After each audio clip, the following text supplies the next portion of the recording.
This is MaiCoin with MaiView. This is not investment advice. The state of the crypto hedge fund universe. Today's MaiView summarizes PwC and Elwood's 2019 crypto hedge fund report with some MaiView takeaways as added bonus material. The report groups its summary findings into four main categories: size of the market and AUM, fund strategy and location, experience and governance, performance and fees. In the following few slides, we will look at each of these in turn. Size of the market and AUM. They estimate there are 150 crypto hedge funds, which equals about 1% of global hedge funds. Collectively, they manage about $1 billion of AUM, which is about 0.03% of global hedge fund assets, excluding crypto index and venture capital funds. More than 60% of these have less than $10 million of AUM.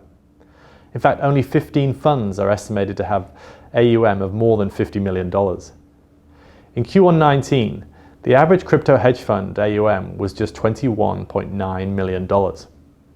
In Q1 19, the median AUM was only $4.3 million. And it's 3 times the AUM at the fund launch. So the fund launch, the median funds under management were 1.2 million.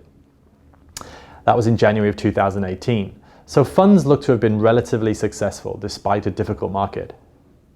My takeaway here: the next time someone says to you that you've missed the investment opportunity in crypto, mention these data points we just highlighted. Either these funds are very small for a reason, i.e. the opportunity has been overstated, or the opportunity to invest now in crypto is like investing in the internet in the early 1990s. Fund strategy and location. 36% of funds surveyed can use leverage. 74% can take short positions. 44% pursue discretionary strategies. 37% are quant funds. 19% are fundamental.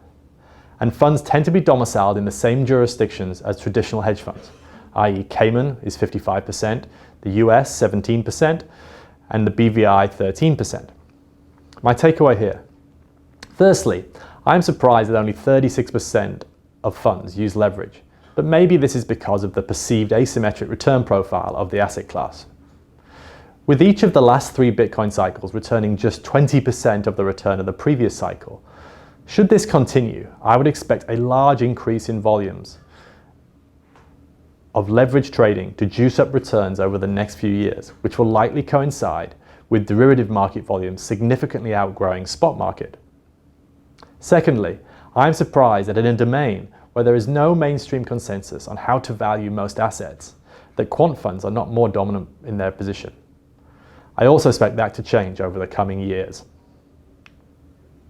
Experience and governance. 52% of funds use an independent custodian. Only 25% have independent directors on the board. The average size of the fund team is just 7 to 8 people, and typical crypto fund investment professionals have between 3 to 4 years of investment management experience. My take here: the fact that half of all funds don't use a custodian is most likely because of the limited mainstream offerings during the time at which the report was collated. This also goes a long way to explaining the first slide as to why the funds are so few and so small. The small asset sizes versus team sizes of 7 to 8 people looks unsustainable, and a high churn of existing funds seems very likely until assets and volumes scale more considerably. Finally, I find this 3 to 4 years experience is pretty scary. That 3 to 4 years of experience is referring to the average person's experience in the general asset management industry, which is really, really low.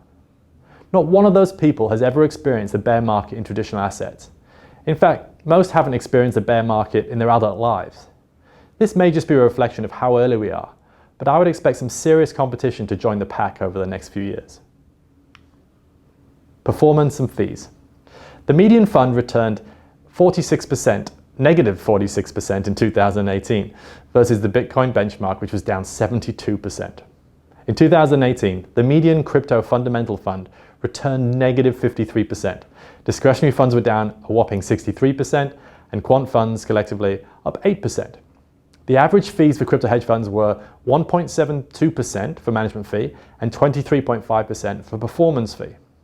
My take here: if you are going to invest in crypto right now, it's hard to think about investing in anything other than a quant fund unless you are willing to buy and hold without looking for the next 20 years.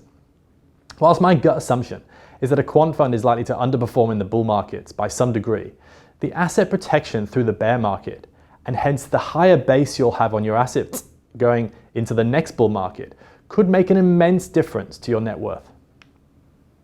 This was MaiCoin with MaiView. Thanks for joining.